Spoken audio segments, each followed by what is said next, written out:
Xo'p, agregat va pромежуточный итог yordamida tartib raqam qo'yish.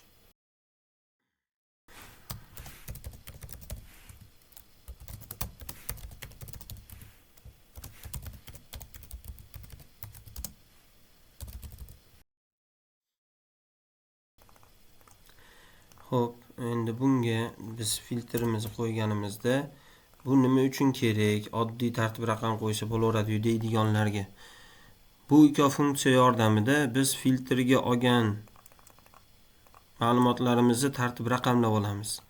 Ya'ni barobar agregat degan funksiyani yoqamiz, tabni bossak o'zi chiqadi.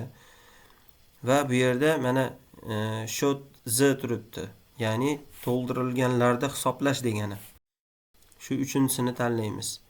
Tanlaganimizdan keyin nomer funksiyada yoniq turibmiz mana. Keyingi parametriga o'tish uchun orasida mana точка virgul turibdi mana. Shu точка virgulni bosamiz. Bosganimizdan keyin keyingi parametrni so'rayapti mana.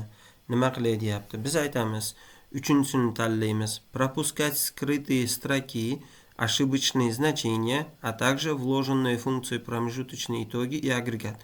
Bizning ro'yxatimizda yo'q, lekin keyinchalik bo'lib qolish ehtimoli bor. Shuning uchun 3 ni tanlaymiz. Точка virgul qilib, endi massivni so'rayapti. Massiv degani shu qayerda hisoblay degani. Endi bu yerda bitta narsa, полный massiv belgilanmaydi. Bu yerda shu bitta yacheykani tanlab turib, точка virgul ikki точкani bosganingizda mana bunaqa bo'lib qoladi. Mana. Agar buna bo'lmasa, o'zingiz ingliz tilida yozib yuborasiz yecheyka esa. Va birinchisini F4 knopkasi bilan yoki harfni ikki tarafiga dollar qo'yish orqali qatirib olamiz. Чтобы pastga tortganimizda bu bitta qosinda pastga qarab sanaversin. 1 2 3 4 5 va hokazo. Bo'ldi. Funksiyani yopamiz, enterni bosamiz. Endi bu pastga tushib, shift strelka bilan yonida yecheykaga o'tib, control shift strelka tepagani bossak, tepada funksiyamizga chiqib qolamiz. Control D deb bosamiz. Duplikat qilib beradi formulani. Mana yashilga qaramang, bu prosta smejniy yacheykani ushamayapti deyapti. Mana atrofidagilarni ham ushamayapti-yu demoqchi xolos. Xato emas u. Endi промежуточный итоги.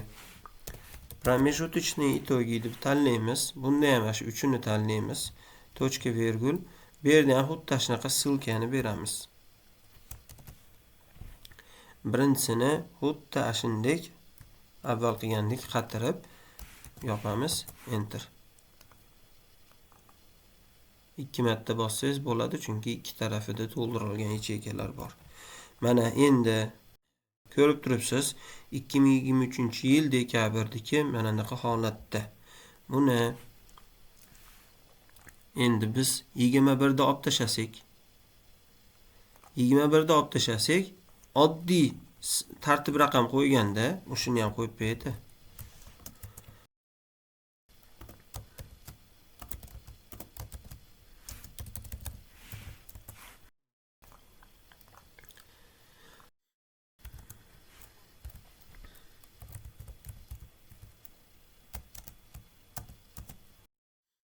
Oddiy tartib raqam qo'ydik mana.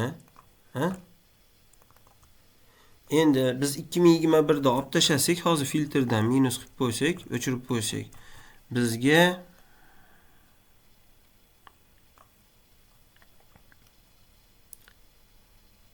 mana 19 14 dan boshlab kelish kerak. Oddiyda. Biz tartib raqamni qo'ymoqchimiz. 1 2 3 bo'lish kerak. Mana oddiyda shunday kelyapti. Bunisida mana tartib raqam buzilgani yo'q. Yangitdan boshlab sanadida jami 3060 bitda ekan deyapti. Mana sanaymiz, tekshiramiz. 3060 bitda.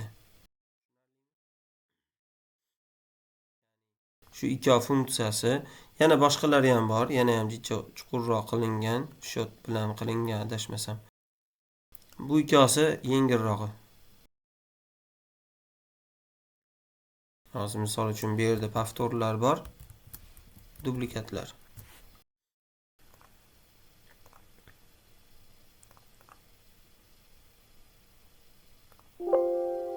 Mana 210 qoldi.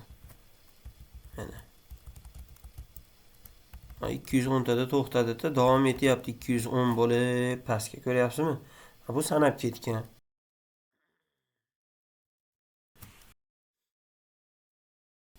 Xuddi shunaqa. Masalan, orasidan Qashqadaryoda o'chirib yuboramiz. Masalan, iyunni olib tashlaymiz. Toshkentni ham o'chirib yuboramiz.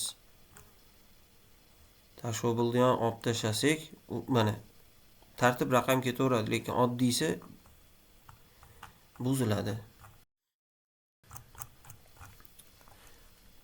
Foydali bo'ldi degan umiddaman.